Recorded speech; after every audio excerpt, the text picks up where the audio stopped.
can see, and there's so much excitement in the air. I think About the new year? people are positive that the new year will bring better things, like better things compared to the challenges we face of 2023. We've not left 2023 yet, but so many challenges when it has to do with fuel subsidy, inflation in prices, and all of that. But we hope everything positive. Positivity for me is always key. So let's hope it brings good tidings. And Nigeria in particular has had if you like, tumultuous, eventful, historical year, beginning with the elections and all of the issues around it. Naira scarcity, at the point people spending as much as 1,500 just to collect 10,000. All right, which used to be maybe between 100 and 200 in terms of the point of sale, cashback service and stuff like that. But today, we understand some of those challenges have been surmounted, even though we still have a lot of work in front of us, whether in the area of governance or in our private lives. But it's also important that we begin to understand that we need to do an assessment of how we have lived personally in 2023 and see how we can use that as a basis to project for 2024 beyond New Year resolutions. Do you make New Year's resolutions? I do, but like every other person, we start off like, okay. With all the initial initial gragra, yes. I like that. Then in the long run, you start to drift and you start to see, you start to face the reality that, okay, it's not going the way I planned and it's not how it's going to be, but we try as much as possible to stick to some of them, if not all of them. It's interesting because I stopped making New Year's resolutions a long time ago. It's interesting because I like to write, so I just write in bullet points. This is what I want to do. I started that as a young teen, but then at the point that I came to realize that it's more about what they call follow through than it is about those resolutions. Very true. And sometimes we also think it's about the volume. So if I have 25 resolutions for the new year, I'm a great guy. But the question is, in the final analysis, how much of them are you able to accomplish? So I'd rather have just 2-point agenda, as politicians will call it, than have a 25-point agenda that I can't see through. But whether you're going to call it New Year's resolution or not, the important thing is that you have a plan for your life. You have a plan. And then one more thing. Once it's a new year, people say it's a new slate, it's a new beginning. For them. So I am starting again to make it better, but like I say, life happens. And like you said, you have to have like 2-point agenda, something serious that you can hold on to. If not 25, okay, fine. 25, it's a whole lot. Seriously. It is. But if you have like 2, 3 that you can stick to and make amends with and make your life. Pursue with all the vigor. Pursue. Yes, with all. Yes, you will be. I think that's a win. That's a win for me. That's a win. It is. So we need to be a bit more specific with our goals as we go into another year. Very true. Whether it's going to be in your spiritual life, if you're a person of faith, whether it's going to be in your career. You say in 2024, I need to take a minimum of 2 standard courses. I need to do a certification in a given area. Exactly. Read a few more books. Get a mentor. Get, if you like, a life coach, depending on what works for you. But just ensure your life becomes meaningful and significantly better as we go into the new year. Very importantly. And for me, most importantly, I always say positivity is key. Just be optimistic and know that challenges will come. But how well you pull through all those challenges, that's what makes a difference. That's what makes you a winner to afloat up in the air. So just be positive about life and know that these challenges will come, but there's always a solution to them. So with that, I think that's a pointer. That's right. So life is not bed of roses. I mean, my mom would always say that. I didn't know what bed of roses meant. But as I grew up, I came to realize firsthand that beyond the literal meaning, life is actually not bed of roses. True. But the beautiful thing, which is also ironic about life, is the fact that we can make the most of those bad times, like you call them, those challenges. Yes. All right, because everywhere in the world, you're going to have challenges. We've seen so much of the Jackpot syndrome in the last 2 to 3 years in particular, especially when you look at the number of Nigerians who have left the country for the UK alone. Not just like professionals. We yes, have of course, yes. Senior, I mean, in the consultants, yes, in the health sector, really? in media, in banking, really? And so on and so forth, who have left the country. Really? Of course, this is not a blame game. People have different realities. People's realities are peculiar to their circumstances. So what may be a great city for you, for example, may be a boring, no future here kind of city for someone else. True. So it's about perspective, it's about the uniqueness of people's experiences. However, the point we're making with all of this is, no matter what you do, whether you remain in Nigeria or you decide to jump on the Japa wagon. Yes, the important thing is that you have a plan for your life, you become better as an individual, and as such, you're able to build capacity and bring value to that society where you are per time. But let's also understand that they don't pluck money abroad, like they say. No, there are no trees that grow money abroad. You still have to work for it. You still have to be responsible. Pay bills. Exactly. Pay a lot of bills and so on and so forth. But people would say, well, the systems work better there. You pray less there. You don't pray to have power to charge your phone. You don't pray to find paracetamol or analgesic for your slight headache and things like that. You don't pray that there are no strikes, so that when you go to a teaching hospital, there are no doctors to attend to your children and stuff like that. But again, that is something that the government across board in Nigeria should go to bed every night thinking about, because you can't continue to have people who send their children abroad every other academic session, and then they are showing us pictures of graduation abroad, of convocation abroad, whether it's a bachelor's or MSc or PhD or whatever it is, and then we come back here, we are paying lip service to education. We can't have a system, this is quite serious, we can't have a system that doesn't pay attention to education, doesn't pay attention to health and infrastructure. And they want to go to United Nations General Assembly in New York every other year to speak grammar. I mean, it's just us not being serious. It says us not being serious, like you said. It's the lackadaisical attitude for me, you know, jeopardizing the future of our children. That's right. Like, you know, it's so disheartening when you see someone who goes to university, tertiary institution and studies law and stays for 5 years and 1 year law school, and then you come back and there are no jobs. That alone for you, and then you count the minimums, the strikes upon strikes that you get in all of those things. It's really frustrating. We're not even sure if that person attended a private, a public university, for example, that they even graduated within record time. That range, exactly. So it's really the, like I said, it's the lackadaisical attitude for me. And most people will say, well, you can't blame those in authorities. All their kids are abroad, so we that were here, what makes you think they should care? Exactly. So what makes you think they should even care or give, in my own words, a hoot about what your children or what you're facing? Right. Well, it's really sad. It's really, really sad. Really, it is. So I'm sure one of the things Juma is saying is that it's not only individuals that should be making resolutions for the new year. No. Governments and those in government, exactly. Authority. Whether you are appointed or elected, should also be making resolution. For example, you are a member of House of Assembly in the States. All right, what is your plan for your people in 2024? Yeah, we know you fought yourselves, I mean, just a few months ago over juicy committees. You wanted to be chairman of a juicy committee. Exactly. Now you have that so-called juicy committee. What are you going to do with it in the interests of your people? Will their lives be better after you spent 4 years representing them? You know, for me, it's the impact that one should make.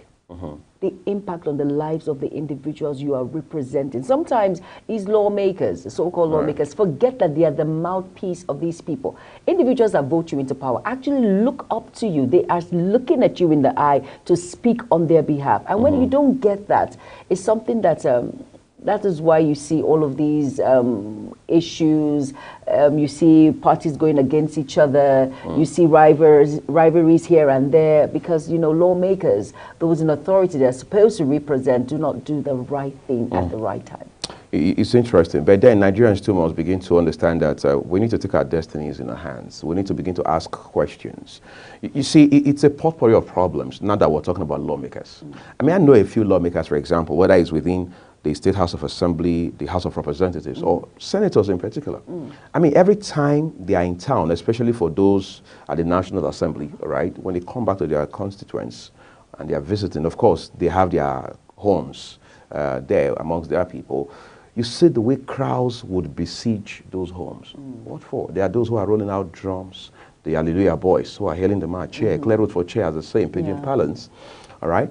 And then you have those who are coming to say, look, my daughter has been hospitalized for the second week running, and she just got discharged yesterday, but we need XYZ amount of money to pay, clear the bills and get her discharged or released, as Americans will say. All right? Others are coming and they're saying, look, my son just got admission to study engineering and blah, blah, blah, blah, blah. We need money for this. Our rent has been long overdue. We can't pay. My husband needs a vehicle to start doing cab business. We just need XYZ amount of money to get all of this. Now, this man is a human being. He has one head.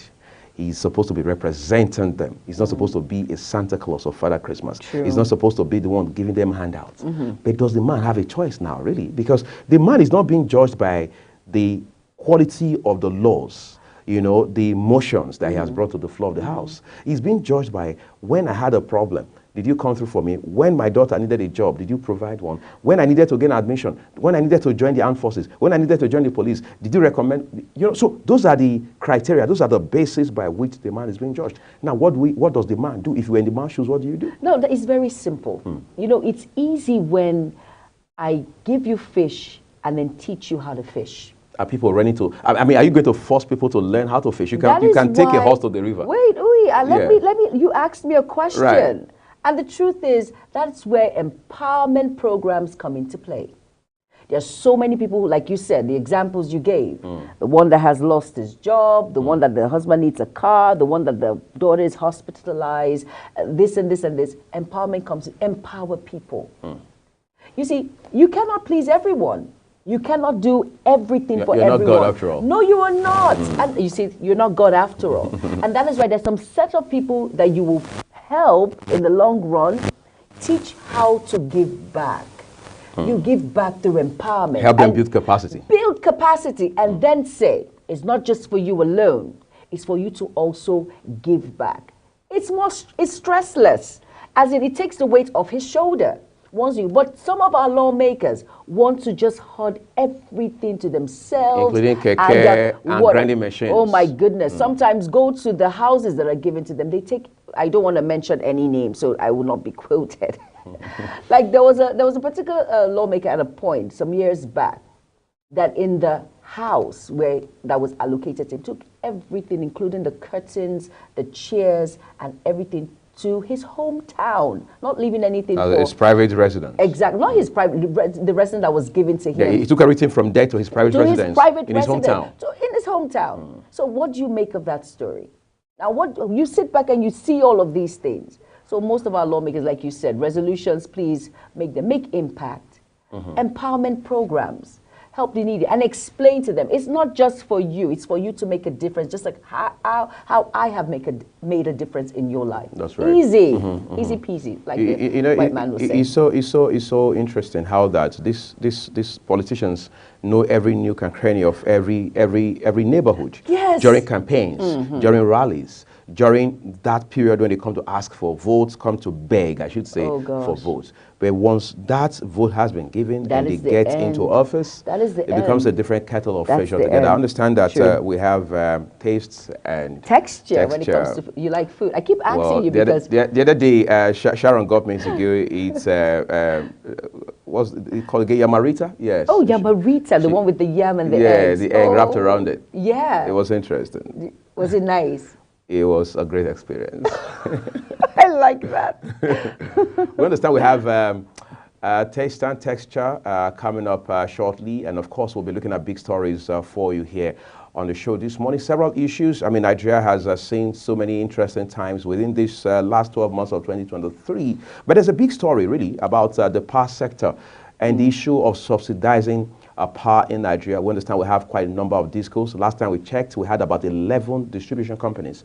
All right, that's power distribution companies, discos as we call them, across this country. We've seen them also have their own problems, and we've seen questions being asked about how power sector has been privatized in Nigeria. We've seen issues around generation, transmission, and distribution. These are three pivotal areas in the value chain within the power sector. We'll be joined by a subject matter expert this morning, a power sector pundit, I dare say, to help us find sense and context as well as perspectives as far as this conversation is concerned this morning on the program. In the meantime, let's join Sharon Ajay now. Yes. As she teaches myself and Jumai what we should be having, perhaps, who knows, for lunch today. Oh, breakfast. Let's explore the world of the Ndibos, the Lee KC. Hello and welcome to Taste and Texture. I am Sharon Ajay. African salad, also known as abacha, is a delicious West African food that is native to the Ndibo, that's the people of Igbo in the southeastern part of Nigeria. Abacha is a product of cassava tubers. The processing of it is done from scratch. Harvested cassava is obtained, peeled, processed, washed, cooked, and sliced into desired sizes or shape. It is soaked in a bowl or bucket for a day. It could be prepared instantly as abacha or sun-dried for future use. Shredded dried cassava first needs to be softened by soaking in boiled water and covered up for a few minutes. There are villages in the eastern part of Nigeria that only offers uba or abacha to visitors, and even visitors love and desire the delicious delicacy. Stay with me while we walk you down the process of how to make abacha from cassava. The first thing to do is to get the cassava tubers. Wash thoroughly and boil along with water for 20 to 30 minutes. Then peel to remove the brown outer layer and cut to tiny bits. Then soak the sliced cassava in water for 18 hours. The last thing to do would be to wash thoroughly with clean water, then sun dry and store in an airtight container. Dried cassava chips can last more than a year if stored in an airtight, dry environment. And now, how to prepare the African salad, the abacha food. Filter the dissolved potash into a mortar or pot, leaving out the residue. Add about 100 ml of palm oil and stir to form a yellowish paste, ncha as addressed by the Igbos. This is the first part of making abacha. Stir very well to get the yellowish paste, then add the ground crayfish and pepper and stir. Uba is an important ingredient in making African salad. I consider it incomplete without the presence of this ingredient. Uba is usually sold in most Nigerian market or African shops if you live outside Nigeria. Add the uba to the mixture and stir, and then add the abacha and salt. It is advisable to eat the abacha using the method outlined above just a few seconds before you use it so it doesn't get cold. Most people in Nigeria like their abacha to be a little warm. Stir the whole combination and you are almost through with the preparation part. For the toppings, my favorite part, the garden eggs, the leaves, and the onions are used to spice up or for decoration, and not adding during preparation but while dishing it out. They are sliced and kept aside in different plates or bowls and then added while dishing out individual plates. This also goes for the meat or fish used. After that, you could serve with the meat and also add garden eggs sliced and leave to individually. After all of that, you can then serve the abacha with meat and also the garden egg sliced and leaves to individual plates. That's all for now. See you on the next episode. Bye.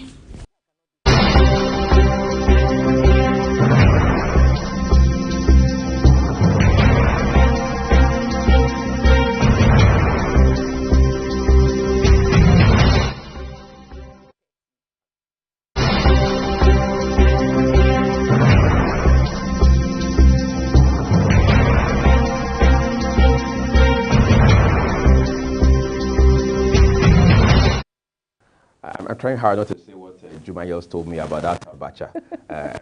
Funny enough, I've never tasted it. But I love the fact that everything is organic about it. Everything is fruits, so to speak, about it. So there's nothing that is extraneous, as it were. Yes. No preservatives. Exactly. You know, no additives and things like that. So you want to talk to me about it? And there's an English name for it called African salad. African salad, That's how it is. You know, it's very nutritious and all of that. When it has to do with the abacha, that's the starchy flake that you saw, the vegetable that comes, the utazi, the garden egg, and all of these things. How soon can I try it? You should, and it's really delicious with the. You saw the cow skin there. That's right. It is incomplete without the cow skin and of course the fish. That's the icing on the. That's the for me to do.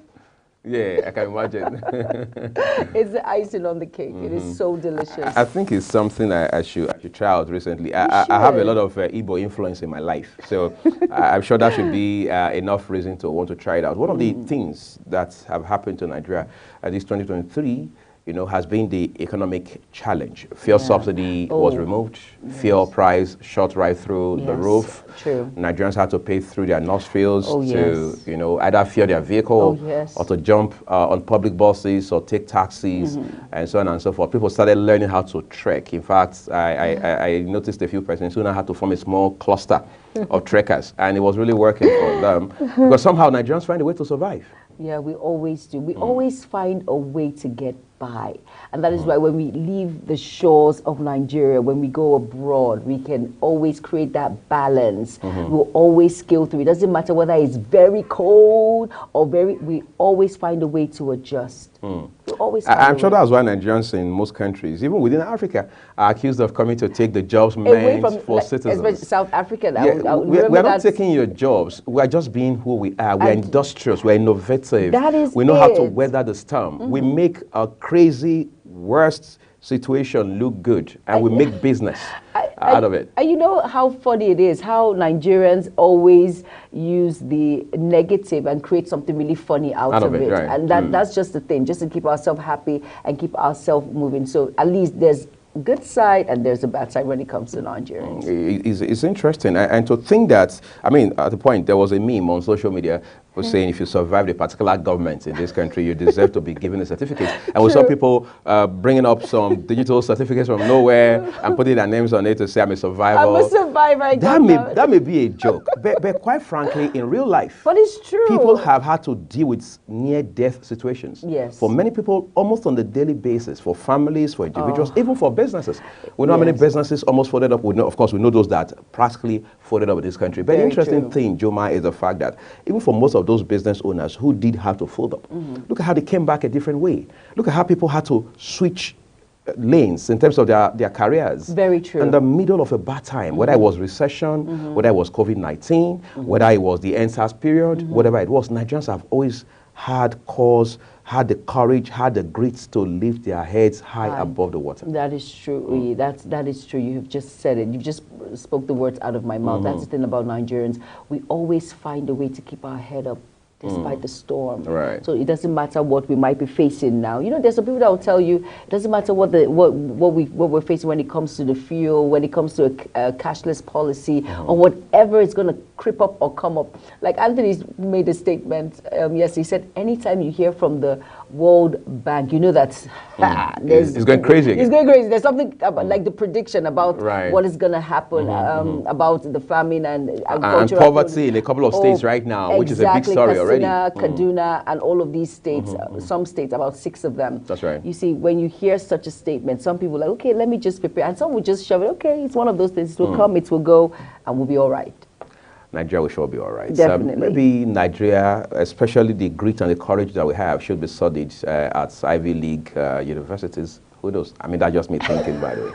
All right, let's now join Kike Lomo-Okere for Business Roundup.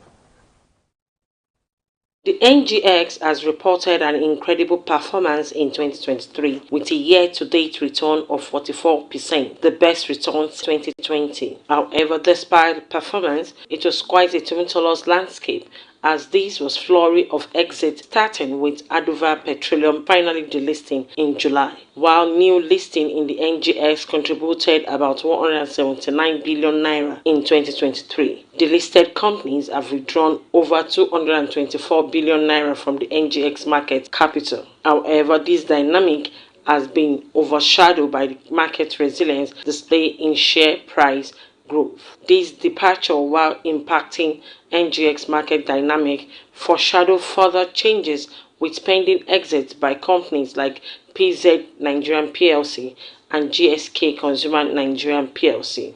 Cocoa price has seen strength due to cocoa supply consigned this year amid Nigerian dwindling cocoa output. Cocoa future at the time of writing traded in London for GP 3,555 per ton. As a year-to-date of 72.4%, the price of the actual cocoa is usually determined globally using the preferred London cocoa future contracts. The main cocoa producer of West Africa include Cote d'Ivoire, Ghana, Nigeria and Cameroon, and together account for around 70% of the world's supply. International Cocoa Organization shows that Nigeria, the most populated African country, is the fourth largest cocoa producer in the world, accounting for more than 5% of the world's supply. However, it lags far behind the world's largest producer, Cote d'Ivoire and Ghana, which together supply more than half of the global demand, are often highlighted in corporate sustainability programs.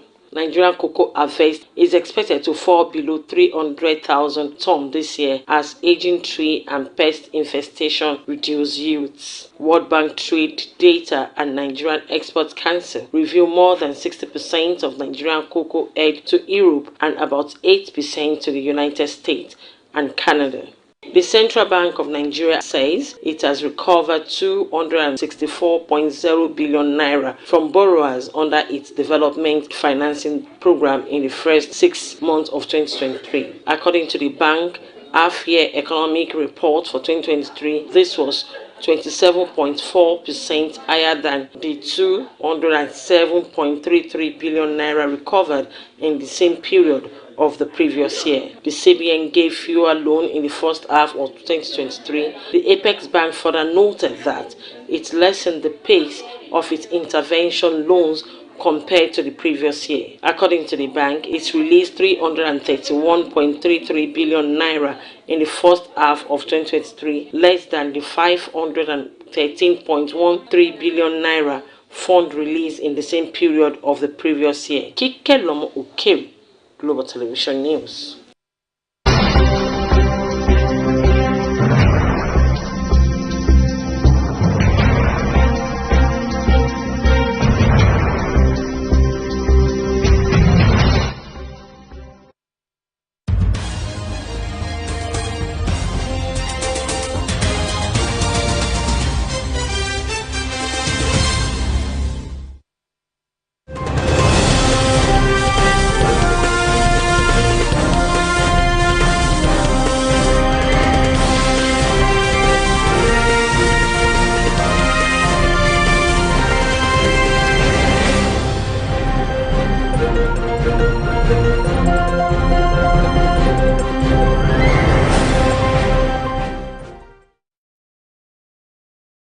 Hello and welcome to all our viewers in Nigeria and around the world to AM News on Global TV, live in the nation's capital, Abuja.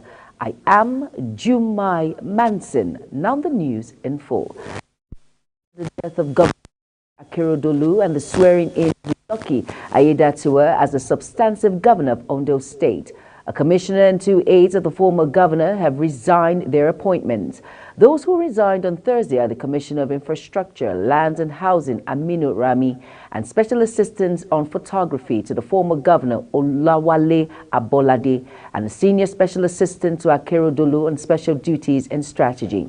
Doyin Odebowale, in his letter of resignation addressed to the Office of the Secretary to the State Government, made available to newsmen Thursday. The former commissioner said he followed his conscience as a reason for his action. Oyo State Governor and Vice Chairman of the Nigerian Governors Forum, Seyi Makinde, has declared 3 days of state mourning for the deceased chairman of the Southwest Governors Forum and Ondo State Governor Oluwarotimi Akeredolu-San. The governor, who gave this directive on Thursday, equally ordered that all flags at public offices in Oyo State be flown at half-mast of 3 days. Governor Makinde had on Wednesday evening, alongside the chairman of the Nigerian Governors Forum, Governor Abdulrazak Abdulrahman, visited the Ibadan home of the Ondo State governor. The UN Human Rights Chief Volker Turk said he was deeply alarmed by the string of attacks on villages in central Nigeria, which left nearly 200 people dead. According to local authorities, he made this known in a statement on Thursday, where he expressed shock by the series of attacks by gunmen on multiple rural communities in Plateau State, while calling on the Nigerian authorities to investigate the incident promptly, thoroughly and independently, consistent with international human rights law, and to hold those responsible to account in their fair trials. The UN chief emphasized that the cycle of impunity fueling recurrent violence must be urgently broken, urging the government to take meaningful steps to address the underlying root cause and to ensure no occurrences of this devastating violence. Over now, the Nigerian Security and Civil Defense Corps, NSCDC's Federal Capital Territory Command, has arrested 82 suspected vandals and 22 illegal miners from August till date. The FCT commandant of the NSCDC, Olushola Odumosun, gave the figures during an interview with the News Agency of Nigeria on Thursday in Abuja. Odumosun said that 20 suspects were arrested in connection with manhole cover theft and vandalism of critical national assets and infrastructure. He said that 5 suspects were arrested in September for alleged vandalism of electoral cables, 14 for alleged vandalism for other public property, and other 2 for alleged television theft. The commandant said that the other suspects include 28 persons nabbed for alleged railway vandalism and destruction of other critical national assets. Governor Bala Mohammed of Bauchi State on Thursday signed the 2024 appropriation bill of 300 billion naira into law. Mohammed presented the budget to the State House of Assembly on November 30th while presenting the proposal tagged Budget of Consolidation and Renewed Focus.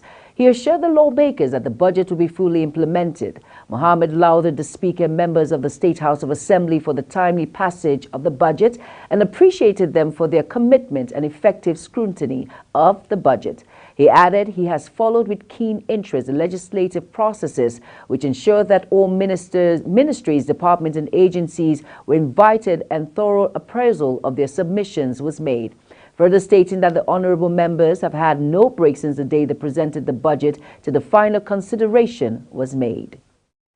The Managing Director, Nigerian Railway Corporation, NRC, Fidet Ohiria, said that the corporation lost over 150,000 rail clips due to constant vandalism along railway tracks across the country between 2022 and 2023. Ohiria disclosed the end-of-the-year medium briefing in Lagos on Thursday. He said that over 50,000 clips each had been vandalized between Lagos, Ibadan, Warri, Itakwe, and Abuja Kaduna stranded gauge trucks between 2022 and 2023. Ohiria said that the corporation had engaged in consistent sensitization to communities where the vandalism took place to make them realize that the implication of the act to the growth of rail networking in the country. Over now to Abia State Governor Alex Oti has signed the 2024 appropriation bill of 567.2 billion naira, recently passed by the State House of Assembly into law. While signing the bill on Thursday, Oti said the 2024 budget will move Abia from its current level of underdevelopment to development. He noted that the budget ratio of 84% for capital expenditure and 16% for recurrent was not a mistake but a deliberate plan to accelerate the growth of Abia's economy within this short space of time. The governor maintained that every money borrowed to finance the budget would be channeled to capital expenditure, adding that the budget is expected to excite foreign and local investments, spur large-scale and medium businesses, secure the state and prepare Abia for the next level of development. The Kano State Police Command has arrested 9 suspects who specialize in interstate trafficking, abduction, buying and selling of minors. The State Commissioner of Police, Usaini Gumel, disclosed this while parading the suspects at the Bompa Command headquarters on Thursday. He explained that the suspects were apprehended after conducting several intelligence-led operations through which the long-time cycle of interstate trafficking syndicates hibernating around Kano, Bauchi, Gombe, Lagos, Delta, Anambra, and Imo states were identified and dismantled. According to Gumel, 7 victims who are mostly minors were rescued from the suspects. The chairman of Police Service Commission, Solomon Arase, has called for the total overhaul of the police constabulary system in the country. This is as Arase called for urgent measures to differentiate the social constabulary from regular police officers. Arase, retired Inspector General of Police, made the call in a statement issued on Thursday by the Commission's spokesperson, Ikechukwu Ani. He said there should be a clear definition of their operations, including uniforms and rule of engagement. According to RSA, the Police Service Commission is no longer comfortable and operations of the Special Police Constabulary nationwide. And now on our foreign decks, the Israeli embassy in South Korea has removed a video showing an imagery scenario in which Koreans are attacked by masked assailants in Seoul. In reference to Hamas, Wales Foreign Ministry said Thursday the video, which is no longer available on the embassy's social media, depicted a distressing scenario in which a South Korean woman in the capital is abducted by an armed assailant on Christmas Day and forcefully separated from her young daughter, the Israeli embassy wrote. Alongside the now removed video posted on its Facebook account on Tuesday, on October 7th, Israel was attacked by Hamas terrorists. 1,200 men, women and children were killed and over 240 people were taken hostage in Gaza. Britain on Thursday lifted some costly obstacles placed on school trips post-Brexit, but only for students from France, as campaigners called for all EU countries to benefit. The U-turn follows talk earlier this year over the issue between Prime Minister Rishi Sunak and French President Emmanuel Macron. French and EU nationals at schools in France who cross the channels for a language learning holiday will now need to carry only a simple identity card, as was the case before the UK formally departed the European Union in 2021, while non-EU nationals attending French schools will still need a passport to enter the UK on a language learning holiday. London has scrapped the need for them to have a visa costing €115.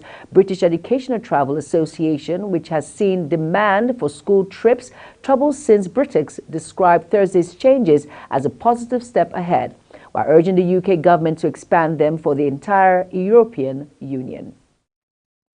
You're watching the AM News live from Nigeria's capital, Abuja, on Star Times channel 276. Kindly follow us on all social media platforms using @Global TV NG and other handles now showing on your screen. When AM News return, Russia reopens embassy in Burkina Faso, closed in 1992. The news continues shortly with details of these and more stories right after this break. Please stay with us.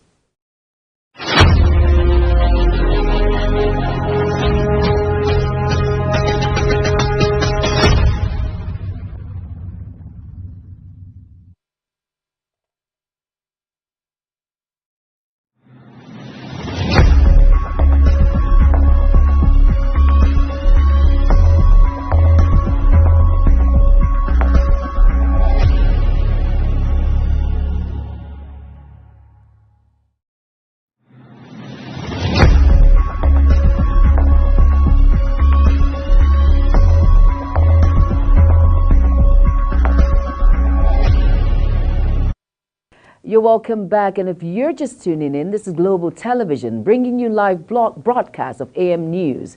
Thank you for staying with us. Russia and U.S. space agencies have agreed to keep working together to deliver crews to the International Space Station, ISS, until at least 2025. Russia corporation Roscosmos said Thursday the space sector, including its so-called cross flights that involve sending crews from different nationalities on one spacecraft, is a rare area of cooperation remaining between Moscow and Washington.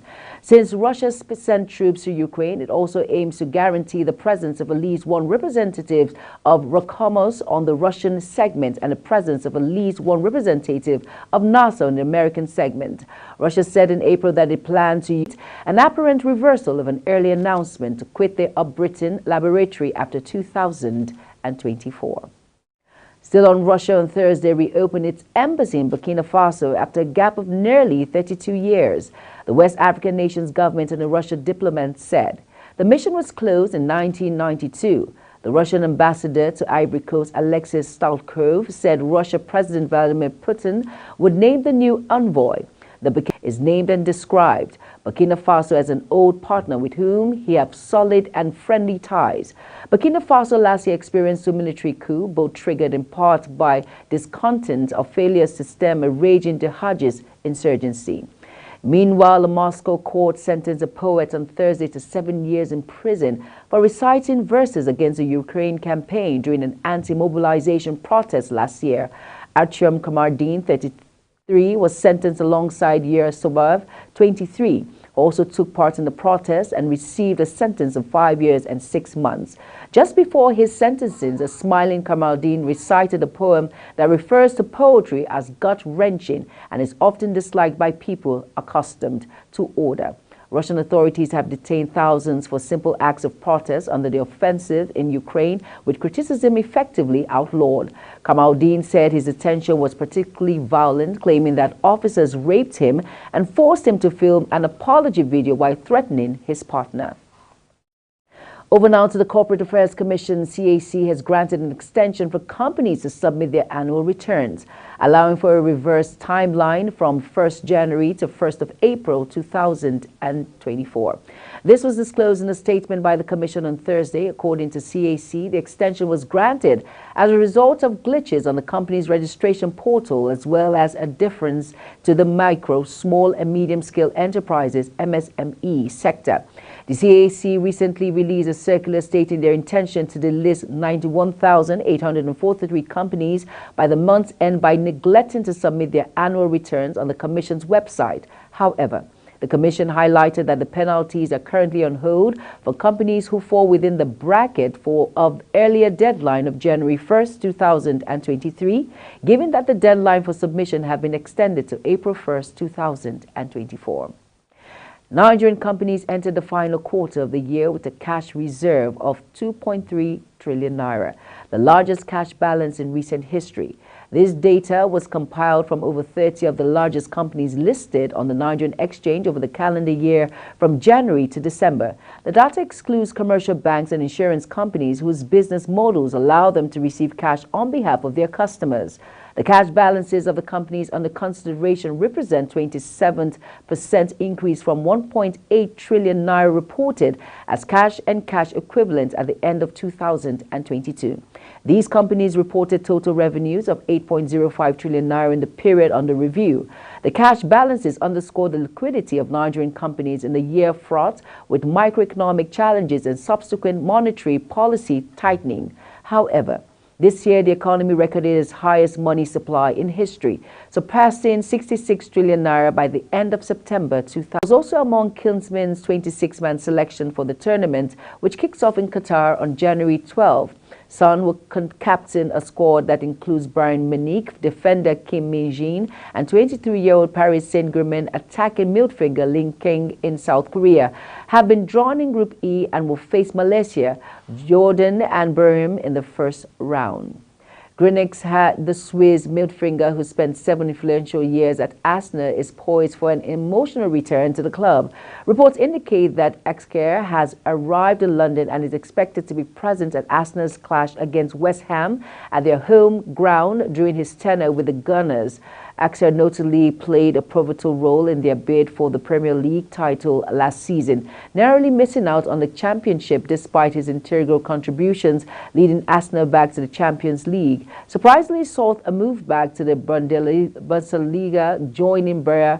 His departure, which occurred swiftly, denied him the chance to bid a proper farewell to teammates and the devoted fan base that held him in high regard.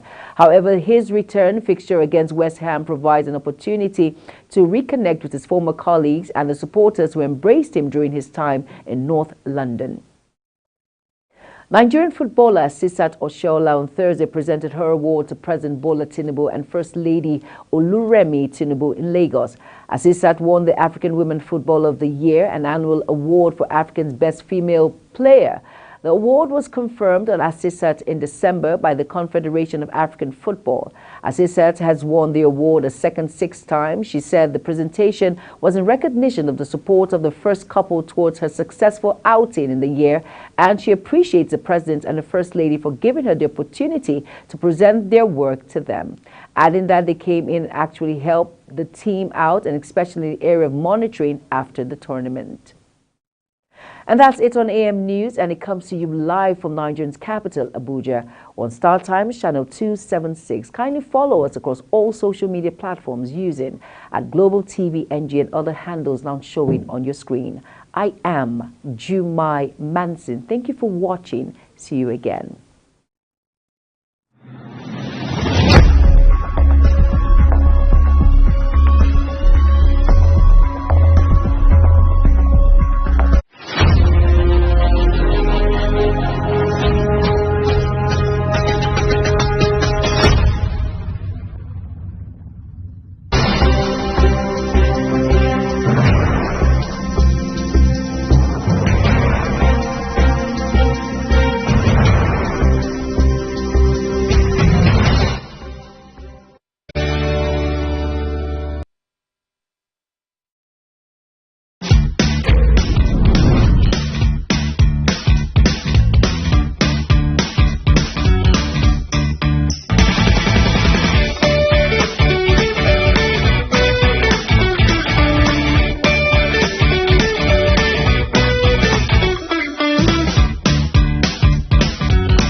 And that's that time where we get to turn to the papers for you so we can bring you big headlines on the show here on Global Television.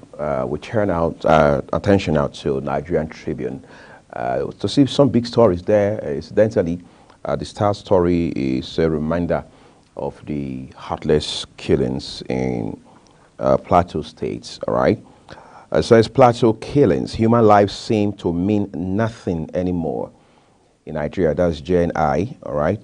Shettima holds town hall meeting with Plateau leaders, stakeholders, reps, minority caucus wants end to senseless killings. Agriculture. Farmers generate 1.28 billion naira outcome of Kano State Agro-Pastoral Development Project, SSA intervention or SAA intervention. NRC says railway tracks being vandalized in Mushin, Oshodi. Details of that story can be found on page 23 of the Nigerian Tribune. And you're wondering exactly what the authorities are doing with regards to this vandalism. We heard about that of Abuja, Kaduna, and now we're talking about Mushin, Oshodi. What exactly is the problem? What do we do to also safeguard this? Nigeria is dealing with so many issues on several fronts. Today is vandalism of pipelines. The other day is the railway infrastructure that has been vandalized. The day that follows, it is some other national assets. And you're wondering, is it like we're not working hard enough? Or is it like these criminals are just getting a step ahead of us? We've got to ask very salient questions, and we need to do that as honestly as possible. All right. There's a story that has its details on page 5 of today's Tribune. It says, court extends interim order against INEC, PDP over 25 defected Rivers lawmakers. And then Ondo State has been in the news for weeks running now. Today is no different. Ayedatiwa leads Ondo ESCO members on condolence visit to Akeredolu's widow in Ibadan. He has a rider, gives reasons Akeredolu cannot be forgotten. More tributes for ex-governor. You can read it up on page 2 of the Nigerian Tribune today. 20.3 million adult school children, 36 states FCT failed to access 68.7 billion naira grants in 18 years.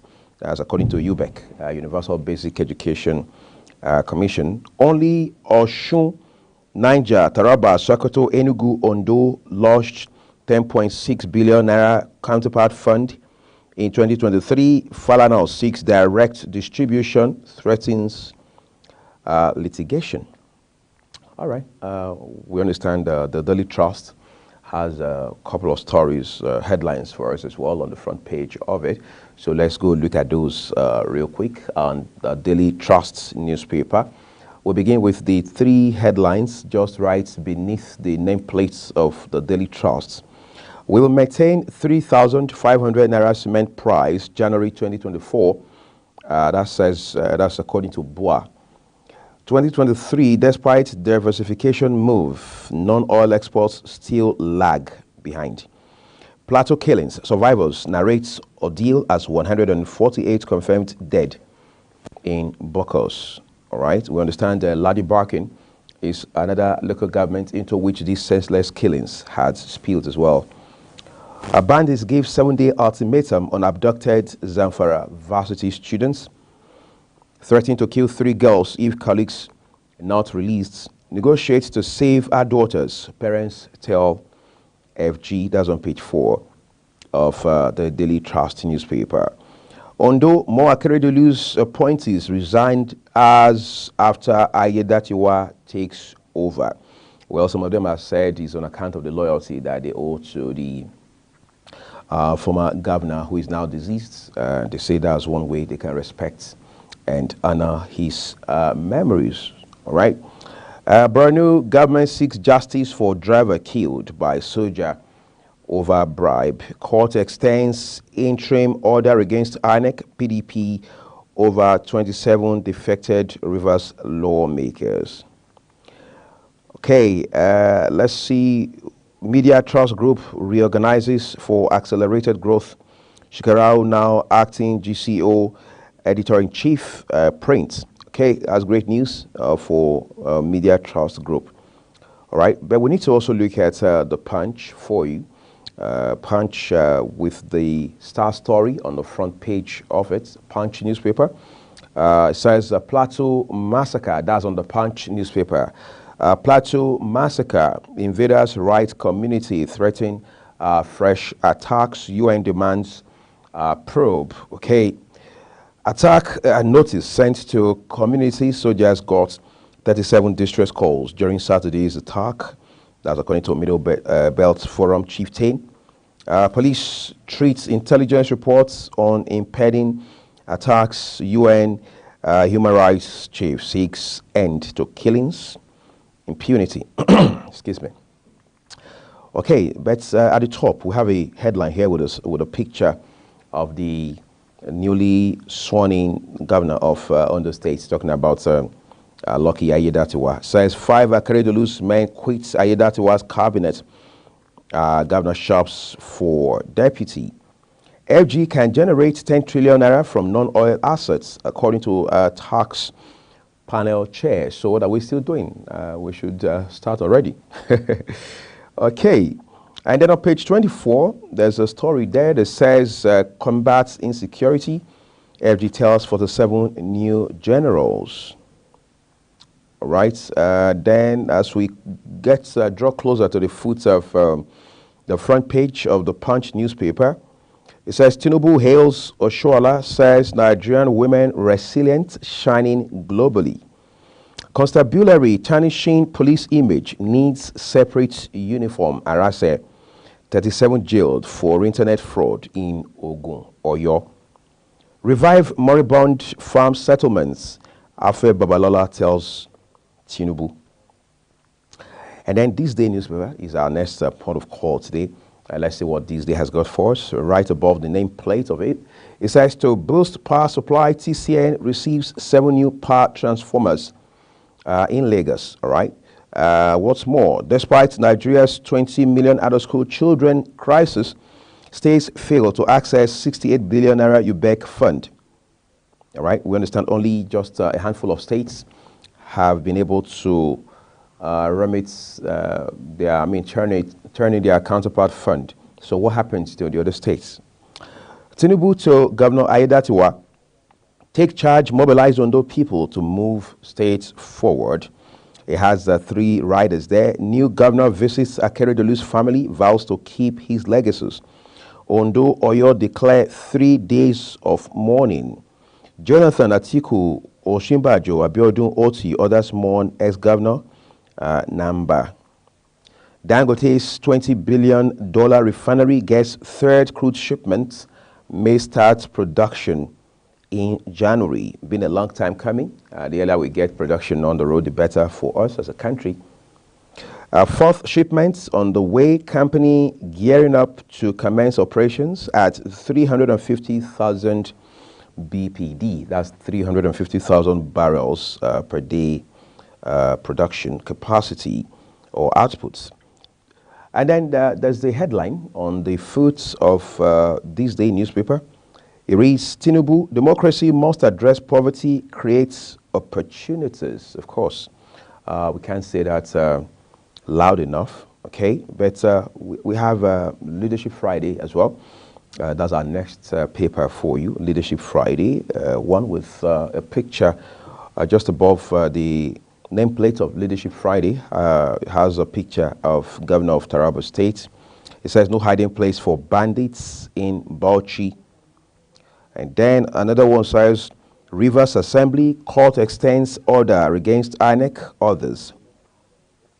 Middle Belt Forum to FG. Security agencies know Plateau killers hideout. Demands destruction of Mahanga Forest. Asks governors to rise to the occasion. Ohaneze seeks prosecution of killers. And then as we move to other headlines, Aiyedatiwa vows to sustain Akeredolu's legacies. Kano, police bust child trafficking gang rescue 9. That's some great news. Okay. Here it says, wires, customs forbid burial outside community. Okay. And then The Guardian. The Guardian is a bit of an interesting read this morning as it focuses on George Weah and majesty of democracy. Of course, we understand elections, presidential election had just been conducted in that country, and now George Weah had long conceded defeat to his opponents. Okay. And then we have a few other stories here. For example, on page 6 of The Guardian, the headline reads, Plateau killings, U.S., France seek arrest of perpetrators as death toll hits 200. Fresh worries as 20 electricity plants face hurdles. More resignations loom as Ayedatiwa takes charge in Ondo. And then the very last headline here says, Court extends interim order against INEC, PDP over defected Rivers lawmakers. All right. And then we've got to check out Daily Independent for you as well on the show this morning. All right. Let's start with the big story. It says, UN deeply alarmed by deadly Plateau communities attacks. That story has got two riders. Asks FG to probe incidents, thoroughly hold culprits to account. Gunmen have sent letter of impending attack, Middle Belt Forum. Okay, CBN investigator warns TTB investors of their consequences. CBN investigator warns TTB investors of their consequences. All right, that's talking about Titan Trust Bank now. Okay, rejects their request to delay appearance until 2024. Threatens Titan Trust Bank, UBN risk losing shares to FG. A court extends order restraining INEC from conducting election to replace Rivers Assembly lawmakers.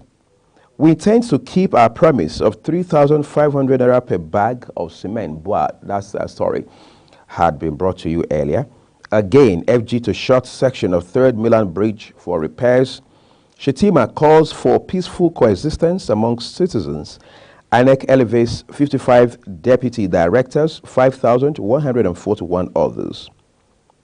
Kano, police nab 9-member abduction syndicate, rescue 7 minors. Then above the nameplates, SIM NIN linkage, telcos subscriber base revenue may record further decline. Akeredolu, Ondo commissioner resigns. And the writer says Makinde declares 3 days of mourning as he flags off to fly at half-mast. Okay. As it turns out, that's all we have for you on the papers this morning. But these headlines will form a chunk of the conversations we're going to be having because we have several big stories, developments coming out of Ondo State.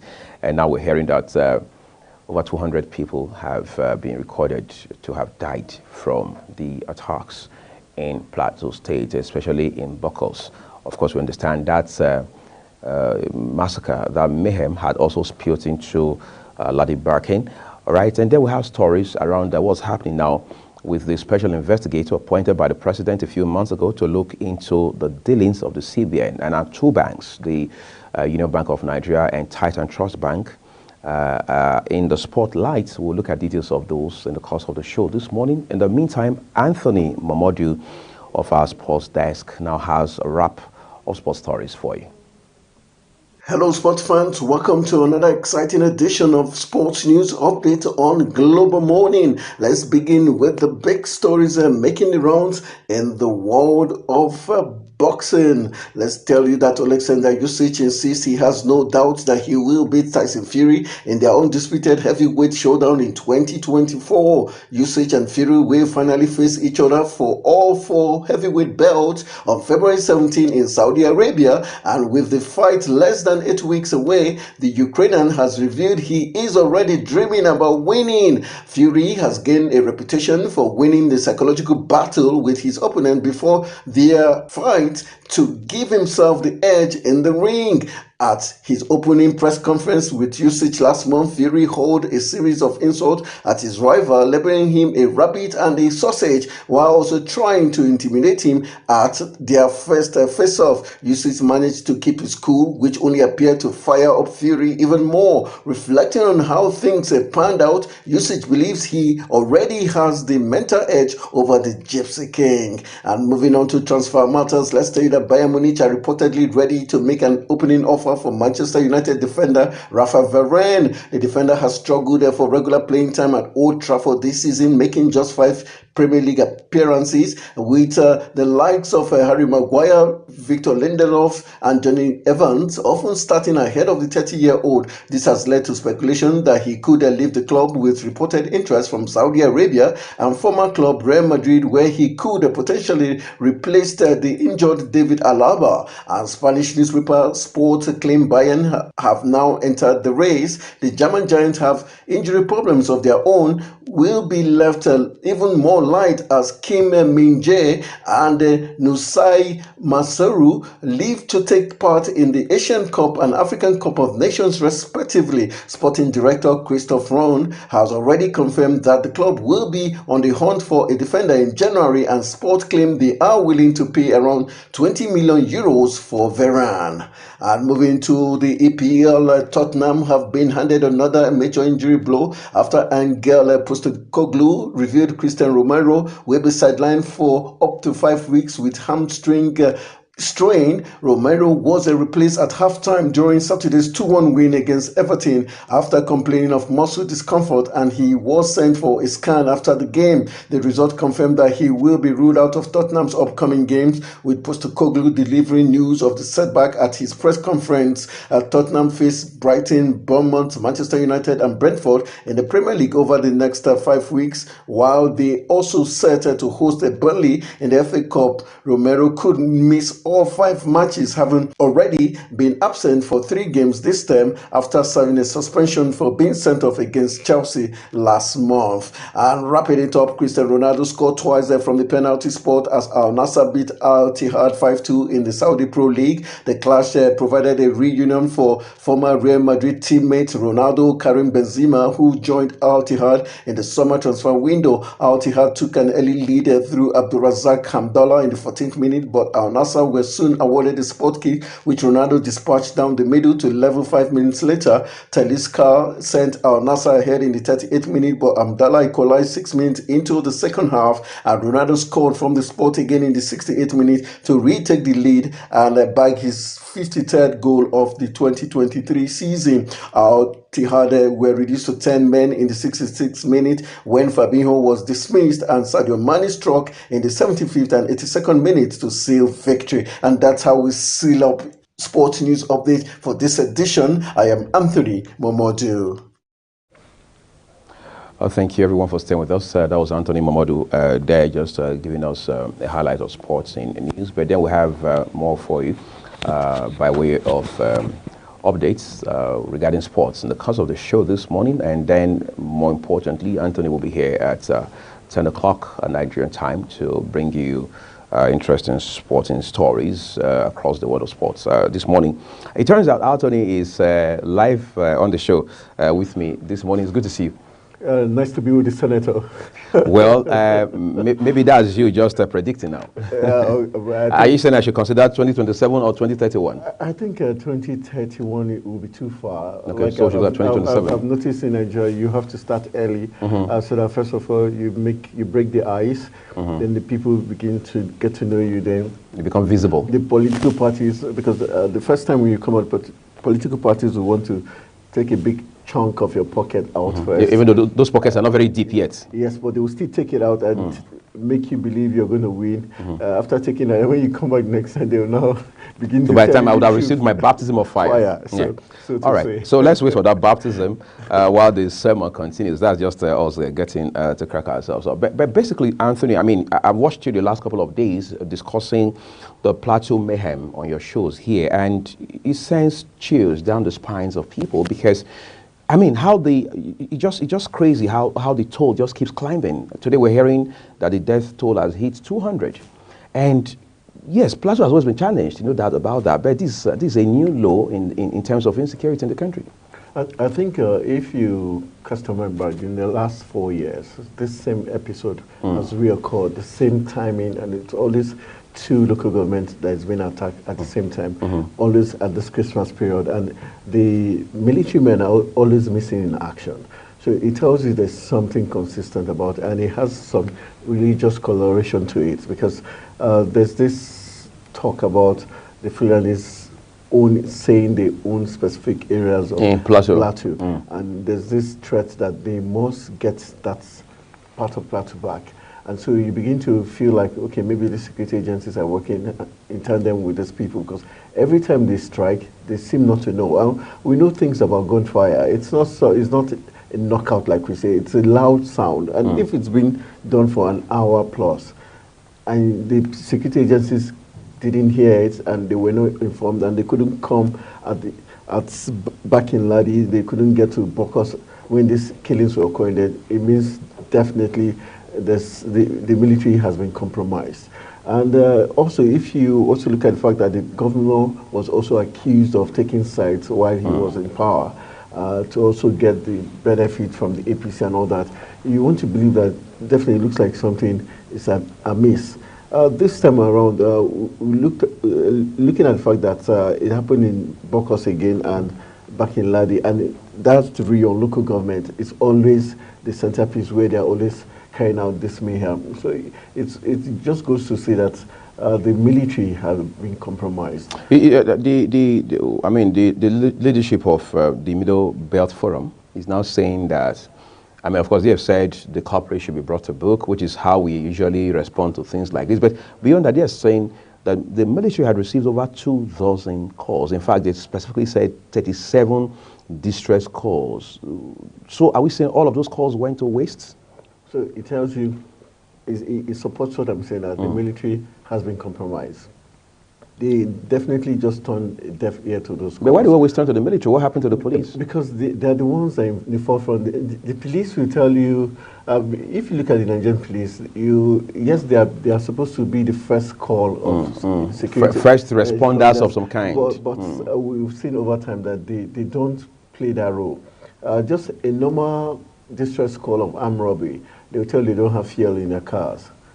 Okay, so talk more of face insurgents. The way it is in Nigeria, is anything insurgency is for the military. That's how it's already, it looks like. And especially in Plateau, if you've been to Plateau State, you notice that there are several formations, and it's always the Nigerian army you see, and not the Nigerian police. So that's why most times we point at the Nigerian army. My wife and I had one incident, which is still chillingly there, I remember it.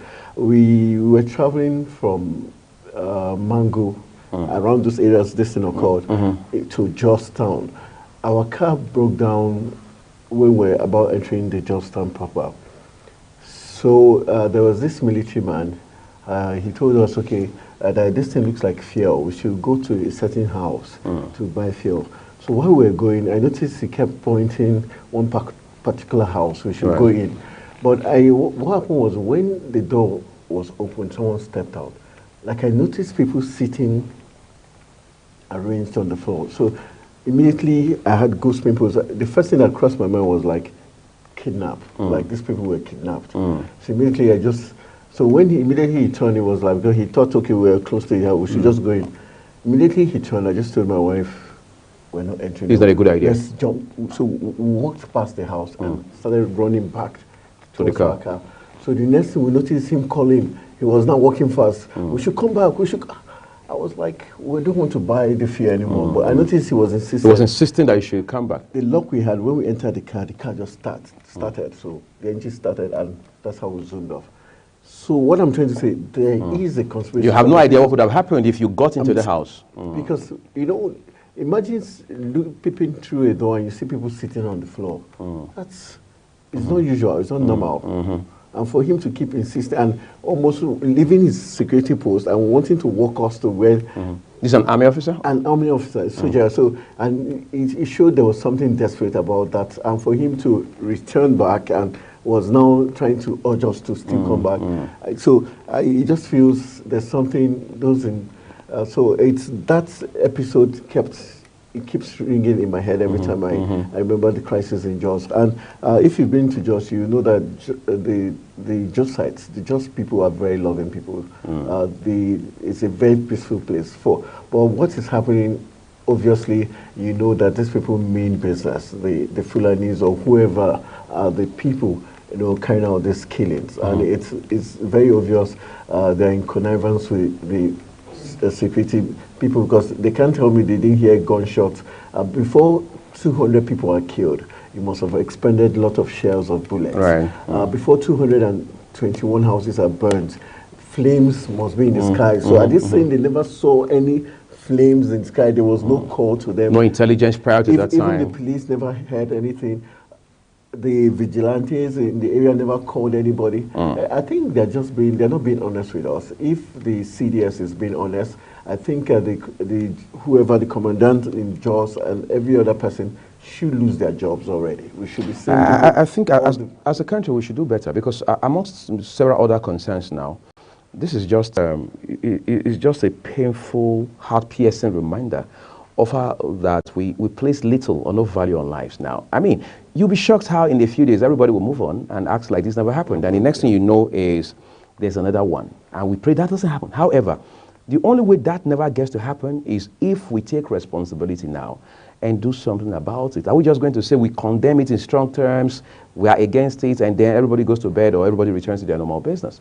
I think as long as the president doesn't call for the sack of the service chiefs, does that ever solve the problem? We saw former President Buhari change service chiefs here, and the narrative never changed. He did it under duress. If it's not done under duress, like when this occurred, if the president had come out to say, okay, every head of security apparatus in Plateau State should go, let the next set take over, those people will be more active, they'll be more proactive, they will be more willing to find out who the culprits are. But now saying we're going after the culprits, it's like playing us for a fool, because if you couldn't step out when the crime was being when your presence was needed more, 24 hours after the crime you didn't go after them, 48 hours you didn't go until the president visited, then who are you going to find? And if the IG, according to what the IG said, that he has sent his squad after those, is he telling us he knows where they are? And I think the Sultan of Sokoto, Sahad Abubakar III, who said the bandits are always a step ahead of the government. Yes, he might look ordinary, but that's a very strong statement. So we should not sleep on that statement. He should tell us more. What does he mean by that, and why is the step? Then Sheikh Gumi should be made to answer questions, because he's the one man that has consistently been able to interact with these people inside the bushes. They talk to him. He gets back to the federal government. At a point, he was like a nexus between them and the government. At the point, he was speaking for them, telling the federal government, okay, do X, Y, Z that these people want for amnesty. Yes, and the question is, why would you, for people that have killed, you're an Islamic scholar, you know Islam preaches peace. Why would you say people that have killed people unjustly should be given amnesty? So it's like he's speaking for them. So I think the fact that the Nigerian army, the security apparatus cannot bring this man to question him and let him tell us more of what he knows, then I think we're not being sincere. And the northern elders have come out to just make a statement so that it seemed like, let it don't be like they didn't say anything. But I think we need more than just mere statements. And for donations that we saw in Tudunbiri, I think this one deserves more than monetary donation. Monetary donation. I think there should be a mass movement of security forces in Plateau State.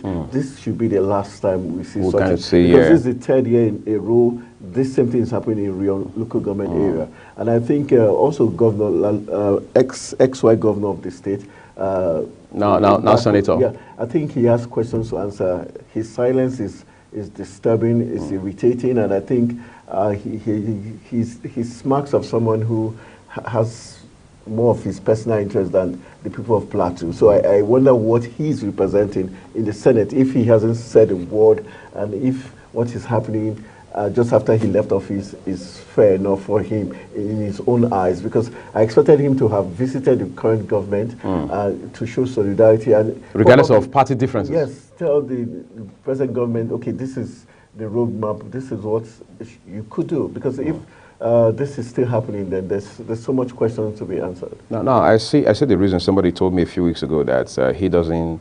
There was curfew declared in a local government, a local government that has a history of being attacked every now and then. I mean, under the leadership of Governor Caleb Mutfwang, and the person said, "Look, I do not envy Governor Mutfwang because he got off on. I mean, not him as a person, the experiences that welcomed him into office, so to speak, and are not close to palatable, are far from pleasant. Yeah, and the governor has had to deal with one attack after." Another. But I want us to look at a different issue away from Plateau for a second, because apparently you and I know this is an ongoing development, right? Now we have a new governor in place. I mean, before now, just a few weeks ago, it was a back and forth whether or not Lucky Aiyedatiwa should be acting governor or not. Today, events have overtaken that, obviously. He's not just acting governor, he's now the substantive governor. And we know everything else equal is going to stand for election next year, right? Definitely. But just before we get to next year and when elections are held in those states, let's talk about the new role he now has, because we saw how that the president had called himself and the camp of his former boss, the late governor, all right, to a meeting where they probably had hoped they would find a resolution.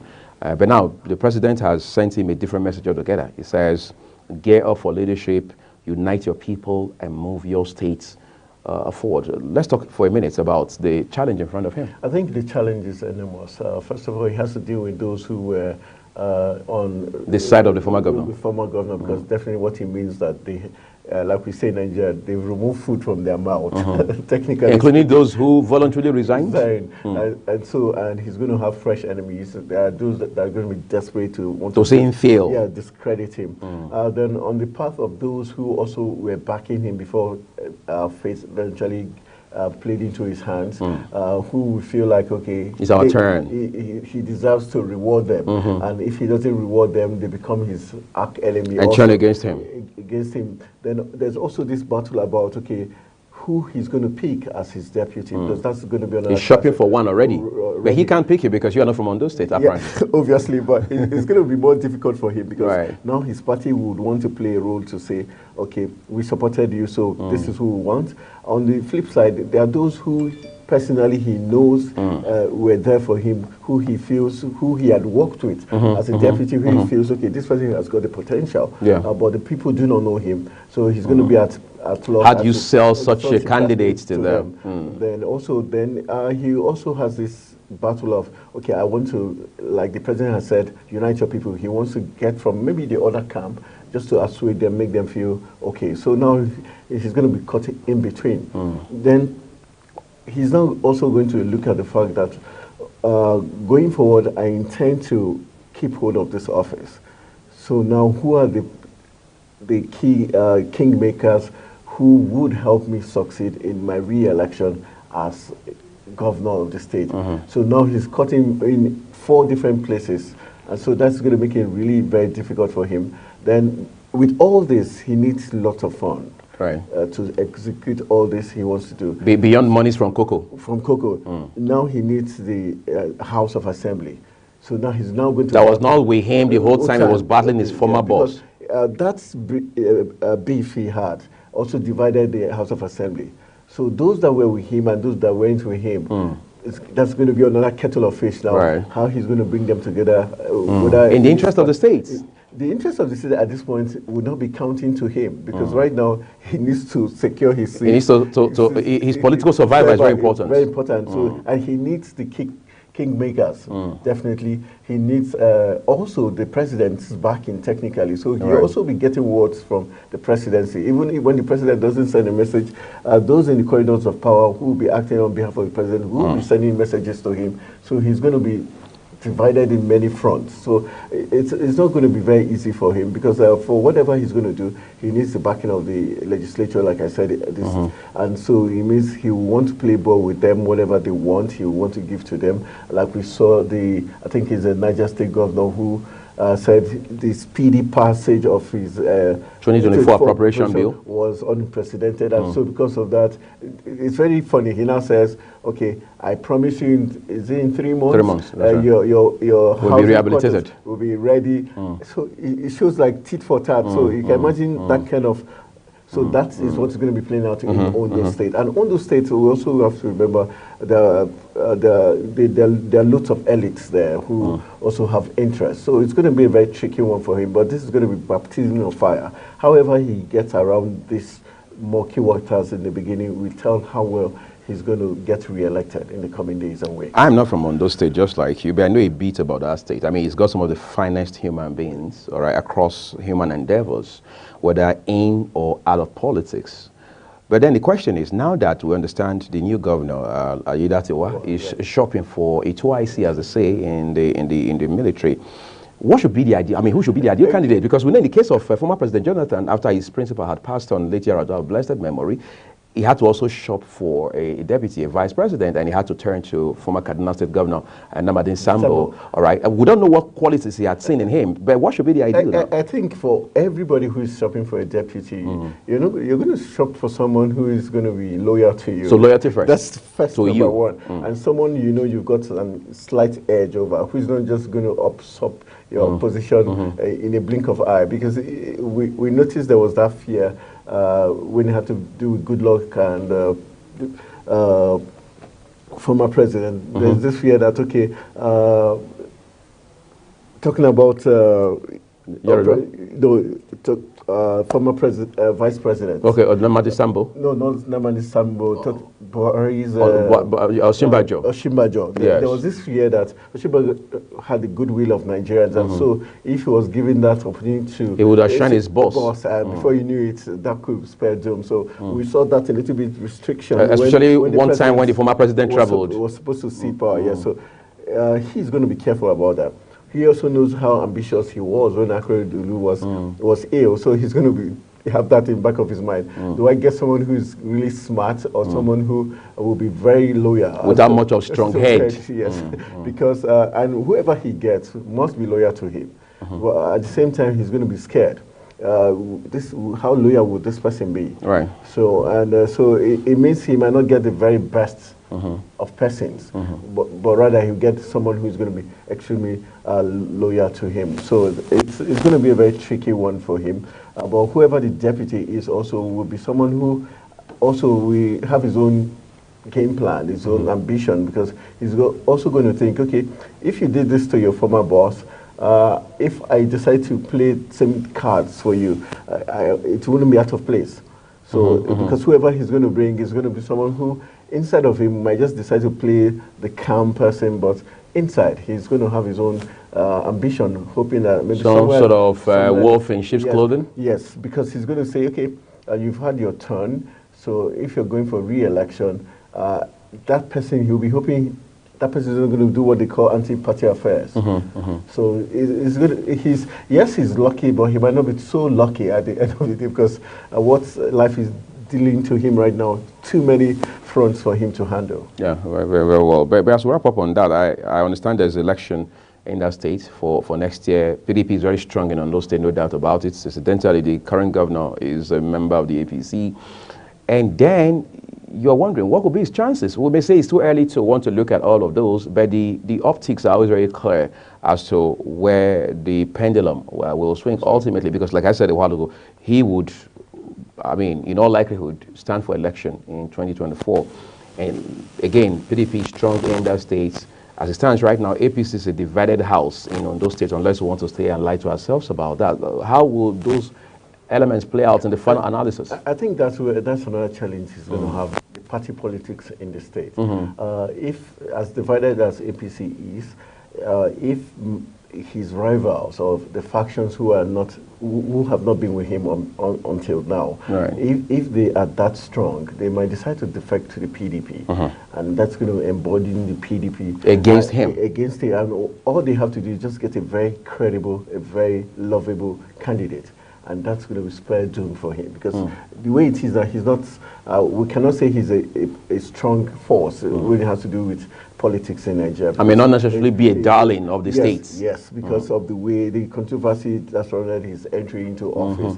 Yes, he might have the backing of the APC on the national level, but when it comes to grassroots politics and how we know the Yorubas play politics, once the people, the elders, and your people do not really stand for you, you're going to lose. Yeah. We saw it happen in Lagos. As long as the governor at that point wasn't in the good books of now president of Nigeria. Talking about Ambode. You knew Ambode wasn't never going to come back. Right. So it was certain. So if in Ondo State he's not in their good books, and the people now decide to say, okay, we're going with this man, regardless of the fact he's in PDP, then that's going to be another challenge for him, because the APC will feel like he's not getting the job done. So the APC might be looking at, okay, what if we yank him off and bring the deputy who is more proactive, who seems to be loved by the people. And sell him to the people. And sell him to the people, because right now that's what another game plan the APC might have. They might say, okay, whoever we bring as a deputy, once he's loved, they give him the opportunity to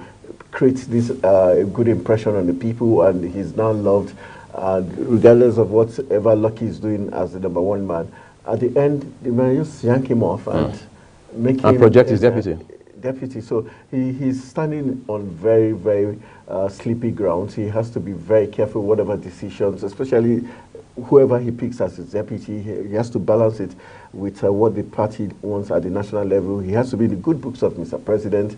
To an extent, he might say he's a little bit lucky that he stood with what Mr. President told him when they were having that peace part, because that might be what might save him at the end of the day. If not, he might. But if word had got into the Mr. President, he did it under duress, and they did not really like the peace part, that could spare doom for him also. As well. Okay, we understand he has also said that he would sustain the legacies of his former boss. Was that a political rhetoric? Yeah, it is. The only way he can sustain or seem to sustain that is if he has a good rapport with the wife of the late governor and the family. If the whom he visited yesterday. Yeah, and probably like they see that he's showing them so much love and concern and upliftment of the wife, then he might begin to be in the good books of the family, because it's only that family that can really say, okay, this is what he has done for us, he has been supportive,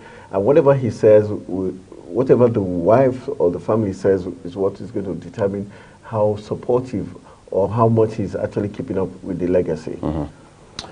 Anthony, I'd like to say a big thank you to you, but I thought we should talk about the controversy rocking the investigation of CBN. I mean, the special investigator, Jim Obaze, who is known for this kind of work, all right, investigating deep-rooted allegations of corruption, malfeasance, especially across public institutions, abuse of power, abuse of office, and what have you, has been very vehement. We saw how a report had leaked, maybe some sort of preliminary report or something, and the allegations there are not just weighty, they are earth-shattering.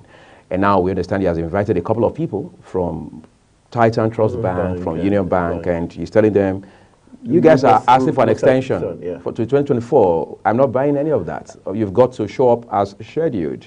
Tunde Lemo, I mean, former Deputy Governor Operations of the CBN, is one of those guys who have been invited. Is this politics as usual? I think Jim Obaze has to be careful. But he's doing his job, isn't he? Yeah, he's doing his job. Same was Oblak. That was the same job he exactly. was. And at that point, if you remember, there was deep corruption in the Nigerian Football Federation, which had to do with FIFA, the international bodies were concerned. And the federal government, Buhari, set up the Oblak committee to investigate, and at the point that's Obono Obla. Obono Obla. Oh yeah. Yeah, he did a great job. We saw details of the corruption in the Nigerian Football Federation and all that. So it was looking like that Amaju Pinnick was destined to be nailed. He was going to be removed. Before we knew it, one thing led to the other. The committee just got dissolved. Oblak just found himself immersed in allegations of corruption. Yeah, he was the one that being investigated. Yes, that his credentials. The next thing he was asked, and everything just died down. So Jim Obaze, I think he has done a great job already. I think he should allow the judiciary, maybe the police and others, to continue from where he stopped, because I feel like he's getting too excited about how much his reports is causing uproar and all that. Don't forget, Lemon that he's inviting and these other stakeholders, they also have partners across board. They also have people in power, who have their back also. At a point, it might look like he's taking it personal, no longer doing even though he may not be taking it personal. But it's looking like he's taking it personal, because if they say we need an extension, they're not saying we're not going to meet with you, we're not saying we're not going to talk. They're saying we're not even in the country at the moment. And we're not even ready. And if you look at it, this is a festive period. Why are you in a hurry to have a meeting Christmas? Is it not possible Jim Obaze and his team are also afraid that these guys may use that window to alter evidence that has the potential to nail them? The truth remains, the federal government called you in, get us a report, do your findings, let's get the report and carry on from there. They didn't say be the prosecutor, be the judge and everything. So I'm thinking, in as much as yes, probably he doesn't want to give them that window to alter whatever, but you gave them on the 28th. 28th is long gone now, and so it meant you guys didn't sit. And he has no choice now but to give them that audience to say, okay, when do we meet? You have your evidence already. No matter what they alter, if your evidence and your investigation was thorough and it was forensic based, then it means even if they alter it, it gives you an edge. You still come back to hunt them, yes. Yeah, so I think it's only fair if he gives them, because it's only the court of law that can declare them guilty. Until that is proven, he on his own cannot declare them, guilty as charged. He's not the court. Yeah, some people I have spoken to about this issue, particularly of television, are saying that, look, the man has got to do his job thoroughly. He's got to complete the cycle. This is a cycle that is not done. In fact, they say it's not done until he has spoken to these gentlemen and ladies who have been invited, quite a handful of them. Let's not also forget, Anthony, for perspectives, especially for our viewers, that a chunk of this issue borders on the sale of the Union Bank of Nigeria, and then the, if you like, emergence of the Titan Trust Bank, where Tunde Lamo has even admitted that he has over 500,000 shares, and he says his shares are tiny. He says he has tiny minority shares. According to him, comes to over 500,000. He said his role is basically advisory. He categorically says he's just providing leadership for Titan Trust Bank. But there's a key player, there's a key actor in the Titan Trust Bank conversation, all right, who we are now told is hospitalized somewhere outside of Africa, and of course is the chairman of the TGI group. That's a story for another day. But this is not looking good at all. And I'm saying this to want to make a point about how that the CBN has drastically changed from being an exemplary regulator of a sector as sensitive as banking, as the financial industry. What does that mean for a country like Nigeria? It means that the executive has succeeded in corrupting the CBN, because the CBN cannot do anything without express authority and approval from the president. And the president has said whatever Emefiele did in the redesigning of the Naira note, he was aware, he approved it. Now the former president Buhari. So technically what it means is that for every move, for whatever the CBN did, for whatever action they took, whatever policy they implemented, the president was aware. And so if the president is aware, then we cannot but hold the executive responsible, because the truth is the executive appoints the CBN governor. Right. There's no policy the CBN would do, carry out today without the presidency knowing. We saw what happened to former CBN Governor Sanusi Lamido, and we saw how Goodluck Jonathan used his veto power to ensure that he was removed from office. Right. So it means for whatever Sanusi wanted to do or policy he wanted to carry out, as long as it was not in agreement with the executive, the presidency, he couldn't succeed. And despite how powerful, how smart, how intelligent and influential Sanusi was, he could not get away with whatever he wanted. He was kicked out. So if the presidency over time under Buhari never saw Emefiele as being dubious or bad or corrupt, even when he came out to say he was vying for the presidency of the country, and the president I think he visited the president to make the president aware that I have the ambition of becoming the president of Nigeria, and the president didn't even deem it fit to say, how would you have that such lofty ambition? And beat him back in line. Yeah, where did you get the monies from? Didn't say, okay, if this man wants to be, so that means there must be something fishy. Even, remember before he declared his intention to become the president of Nigeria, there were loads of allegations against him. Right. The president never, ever came out to say, let's probe this. The ICPC never came out to probe him. The EFCC never came out to say, let's probe this man because of the... Under former EFCC chairman, Abdul Rashid Bawa. So, even the strong man in Attorney General of the Federation, Abubakar Malami, who was very influential, never raised any dust. And because we saw how Malami ensured that this man was... Mango was kicked out. Was kicked out. And even prosecuted. So it means these persons, if they felt the CBN was stepping out of line, if they felt the man who was in charge of the CBN was doing something wrong, not in tandem with their mandate, they would have kicked him out. So I think the blame should go to the presidency, and probably Buhari, because I think it's in Buhari's regime we saw the worst of the CBN. And this is the time when we're seeing the worst of everything concerning the CBN. So I think we should hold that man. Buhari should be called to book. He should come and answer questions, and he shouldn't feel like he's untouchable and say because he's ex-president so he cannot answer questions. He should be made to answer questions. But there's a concern on that front. I mean, I spoke with a certain Haruna Ibrahimo here just about 2 days ago, and I asked him very pointedly, given all of the things we've heard now on account of Mr. Jim Obaze's investigation of the CBN, would you say it is pertinent to invite former President Muhammadu Buhari to answer questions on some of these issues? Because he had come out categorically to say he was aware of the Naira redesign move. As a matter of fact, if you recall, Anthony, there was a back and forth, some sort of bad blood between the former CBN governor, Godwin Emefiele, and the former Minister of Finance at that time, because the Minister of Finance had said she wasn't carried along. She was not aware that it's not the standard practice for the CBN to have gone that path without Minister of Finance being aware. And that it was in the middle of all that the former President Buhari came out and said, look, I'm aware, I'm in the know. And that kills that issue naturally. Haruna's point on my show 2 days ago was there has never been a precedence. He said, for example, former President Olusegun Obasanjo had been asked to come account for the $16 billion that had supposedly been spent for, if you like, upscale of the power sector. And what did he do? He said, go and read my book. He said, it is already addressed on so chapter. I think this is where that issue of having strong men and not strong institutions comes into play. And that's where it comes to bite us. Obasanjo is not bigger than Nigeria. He's not larger than our constitution.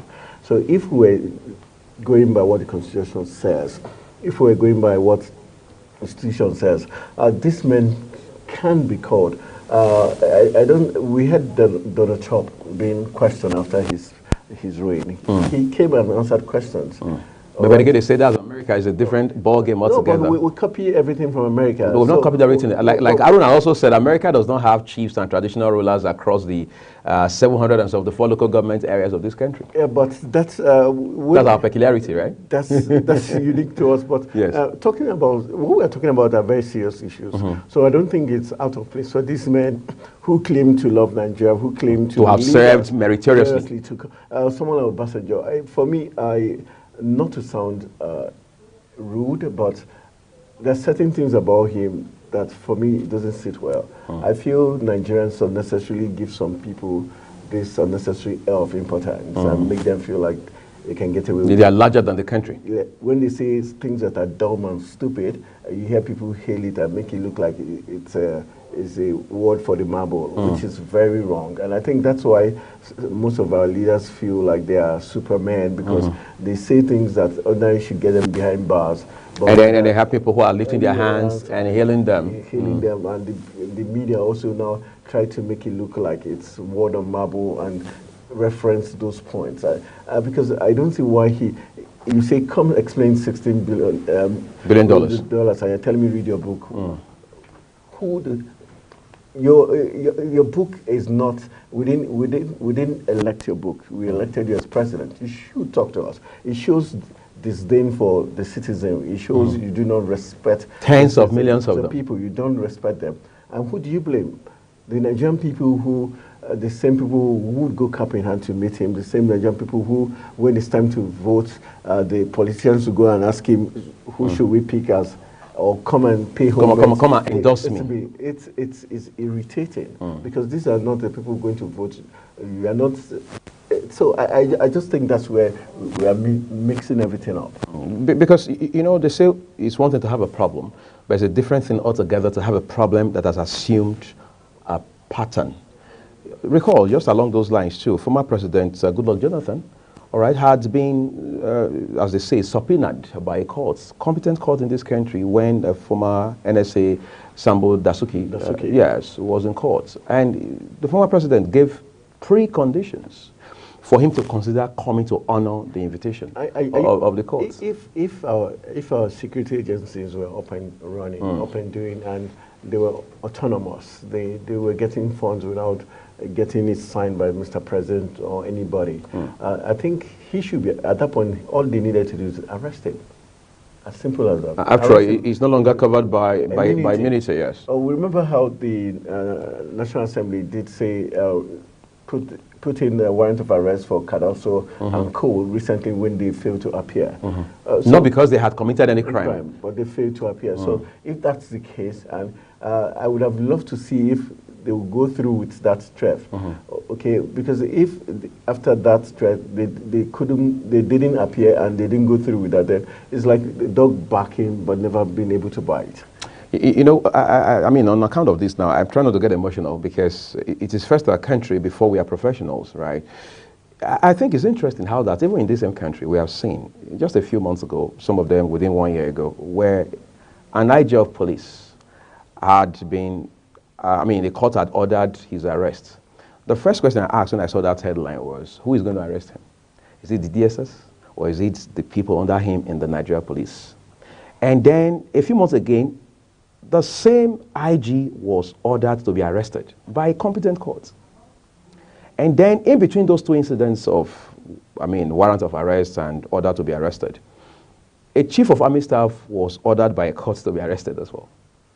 But I had seen in the states, in the South, where an attorney general of the state, of course, who naturally, as it is in Nigeria, doubles as the commissioner for justice, yes, was not only arrested, but was sent to jail for contempt of courts. I think it's more in Nigeria, anything goes. Once you're influential, once you're in the circle of those, the cabal, those who call the shots, the kitchen cabinet. Once you're in that kitchen cabinet, you can get away with murder. Remember, not long ago, the man from your state, Oshomole, did say, once you cross over to the APC, your sins are forgiven. Your sins are forgiven, and that's exactly what is played out. And once you're in the ruling party, the ruling cycle, you can never go wrong. You can commit murder and get away with it. But once you're not in that class, no matter how minute the sin you commit, you go to jail for it. And the funny thing in Nigeria, if you steal a goat, you could go for 20, 30 years.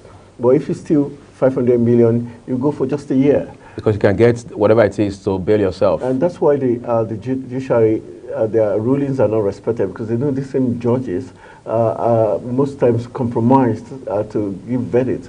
And so when you give your verdict, don't worry, we'll sort him out.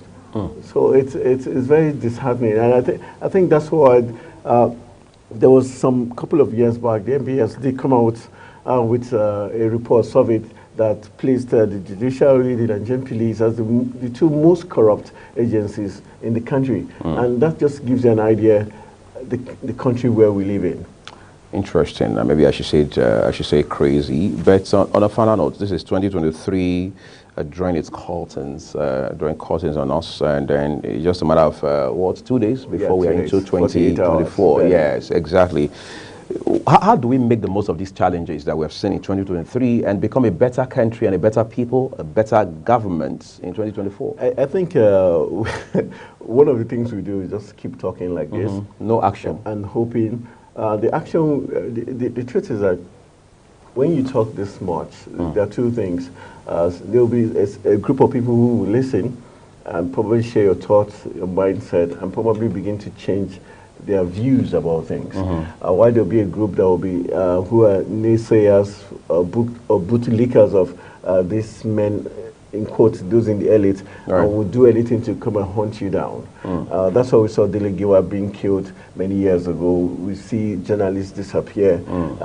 People just, killed for saying the truth or trying to oppose the wrong things being said. At the same time, I think the nation has to get to a point where everybody is tired of things not done right. And then everybody would now speak up, stand up, and say no to this. I think at that point when everybody stands up against the elites, against the wrong governance structure, then maybe things will change. But as long as the way things are, that where people would only do what pleases the master or those in power, and do not speak truth to power, like the religious leaders, the traditional leaders, international organizations, and our allies in the Western world who do not speak truth to our leadership, ECOWAS not saying truth to governments of the day, then things are not going to be good. We're just going to keep going in circles. And probably revolution could be if not revolution, then maybe referendum. That's if they allow it to happen. These are things that are likely to change the fortune of any society or Nigeria. All right, thank you so much, Anthony Momodu, senior anchor here at Global Television, for sharing all of these insights with us on the program today. So we're just going to turn our attention out to a bit of an update from sports again. That's courtesy of Anthony Momodu. Good morning, sport fans. Welcome to Global Morning Sports Fiesta, where we give you big stories and making it round in the exciting world of sport. Let's begin from the African continent, where Andre Onana has officially been named in Cameroon's squad for the upcoming African Cup of Nations. The struggling Manchester United goalkeeper has made the squad despite his issues with the management of the international team over the past year. He was involved in rows with manager Roberto Song and the president of the Cameroonian Football Federation, Samuel Eto'o, which led to him being kicked out of their squad at the 2022 World Cup. Onana retired from international football in the aftermath, but made a shock comeback in September in the game that secured the Indomitable Lions of Cameroon's qualification for the tournament. There had still been some doubt over whether he would be called up due to the past issues, but now that he has, it will mean that he could miss over a month worth of action for Manchester United, depending on Cameroon's progress through the tournament. And moving to the Saudi Pro League, let's tell you that Karim Benzema's Saudi move appears to be going from bad to worse, going by the nickname he has reportedly been given by his own fans. The Real Madrid legend was one of the many top European players to make the switch to the Saudi Pro League in the summer, joining Al Ittihad in £86 million a year move. There were high expectations of the 2022 Ballon d'Or winner, joining a side who last season won the title and partnered with two of the top Premier League midfielders of recent years in N'Golo Kante and Fabinho. However, their 5-2 Boxing Day defeat to Cristiano Ronaldo's Al Nassr has left them 22 points off leaders Al Hilal after 18 games. And moving on, let's talk tennis now and give you the big story that Andy Murray has admitted his body feels old, but has vowed to continue battling it out with the world's best players as he prepares for the Australian Open. The 36-year-old has arrived down under ahead of the 2024 opening Grand Slam and believes he can still be the equal of Novak Djokovic, Carlos Alcaraz, and Rafa Nadal, despite his metal hip. Murray, currently ranked number 42 in the world, will compete at the Brisbane International next week as he tunes up for the Melbourne. Father of four, Murray underwent hip resurfacing surgery in 2018 to prolong his professional career and has been relatively injury-free since. Murray said he was pumped up to play in another Australian Open, a slam he has reached 5 finals in but never won. All right, let's move on to the English Premier League. Yes, some call it the best league in the world, but let's talk about the best coach in the world. Let's say that Pep Guardiola claimed that Manchester City showcased why they are world champions after a thrilling comeback at Everton, but Sean Dyche was left blasting the handball law. Phil Foden inspired the Premier League champions to only a second win in 7 matches after trailing at halftime to Jack Harrison's opener. Foden's stunning equalizer came before Amadou Onana was penalized for handling Nathan Ake's effort at 1-1, with Julian Alvarez scoring the penalty before Bernardo Silva's later third. Guardiola lauded his squad for rallying from behind after a glut of misses. First half chances gave Everton a foothold in the game. City are 5 points behind leaders Liverpool with a game in hand, but are still without Erling Haaland, Kevin De Bruyne and Jeremy Doku. Haaland is yet to complete a training session with the team. That's how we're going to call it a wrap on Global Morning Sports News Update. I am Anthony Momodu, the king of sports. It's quite. What do you think about this team about